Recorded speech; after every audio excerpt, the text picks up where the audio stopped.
बिहार की राजनीति में अब सुरक्षा व्यवस्था के समीकरण भी बदल गए हैं।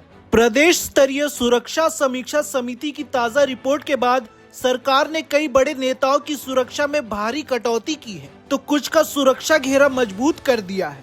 बीजेपी के नए राष्ट्रीय अध्यक्ष नितिन नवीन अब जेड कैटेगरी की सुरक्षा में रहेंगे, जबकि नेता प्रतिपक्ष तेजस्वी यादव का सुरक्षा कवच घटाकर वाई श्रेणी कर दिया गया है। 20 जनवरी 2026 को बीजेपी के सबसे युवा राष्ट्रीय अध्यक्ष बनकर इतिहास रचने वाले नितिन नवीन का रुतबा अब दिल्ली से लेकर बिहार तक बढ़ गया है। प्रधानमंत्री नरेंद्र मोदी द्वारा उन्हें बॉस कहे जाने के बाद अब बिहार ने उन्हें जेड श्रेणी की सुरक्षा प्रदान की है।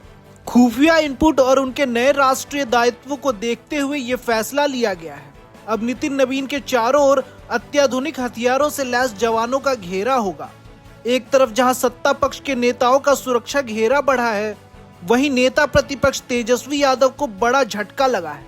2025 विधानसभा चुनाव में महागठबंधन की हार और सीएम पद की रेस से बाहर होने के बाद उनकी सुरक्षा को जेड से घटाकर वाई श्रेणी कर दिया गया है। सरकारी सूत्रों के मुताबिक सुरक्षा एजेंसियों द्वारा किए गए थ्रेट परसेप्शन यानी खतरे के नए आकलन के आधार पर यह निर्णय लिया गया है। इस फैसले की गाज केवल तेजस्वी पर ही नहीं, बल्कि कांग्रेस और आरजेडी के कई अन्य वरिष्ठ नेताओं पर भी गिरी है।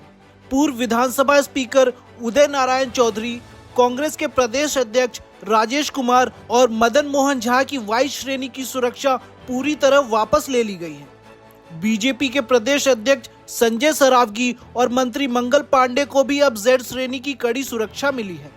सियासी जानकारों का मानना है कि चुनाव के बाद बदले हुए हालातों ने इन फैसलों की नींव रखी है। सुरक्षा में ये फेरबदल केवल तकनीकी नहीं, बल्कि राजनीतिक संकेत भी दे रहा है। एक तरफ जहां सत्ता के नए केंद्रों को सुरक्षा का कवच दिया गया है, वहीं विपक्ष के घटते सुरक्षा घेरे पर अब सवाल भी उठने लगे हैं। सरकार का दावा है कि ये फैसला पूरी तरह खुफिया इनपुट पर आधारित है, लेकिन सियासत में इसके मायने कुछ और ही निकाले जा रहे हैं।